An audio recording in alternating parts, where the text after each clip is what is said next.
পাকিস্তানকে white wash করে বিশ্ব টেস্ট চ্যাম্পিয়নশিপ পয়েন্ট টেবিলে ব্যাপক উন্নতি হয়েছে বাংলাদেশের। অপরদিকে টেবিলের তলানিতে অবস্থান করছে পাকিস্তান।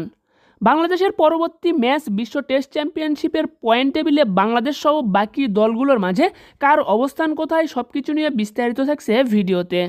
আসসালামু আলাইকুম, ওয়াইএন স্পোর্টস আপডেট চ্যানেলে আপনাকে স্বাগতম।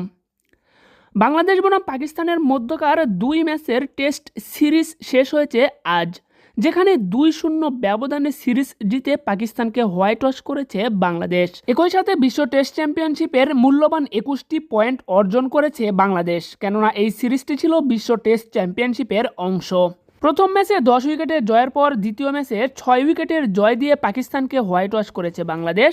দ্বিতীয় টেস্ট ম্যাচে প্লেয়ার অব দ্য ম্যাচ নির্বাচিত হয়েছেন বাংলাদেশের wicketkeeper batsman Liton Kumar Das. Player of the series নির্বাচিত হয়েছেন অলরাউন্ডার মেহেদী হাসান মিরাজ এবং আউটস্ট্যান্ডিং পারফরম্যান্স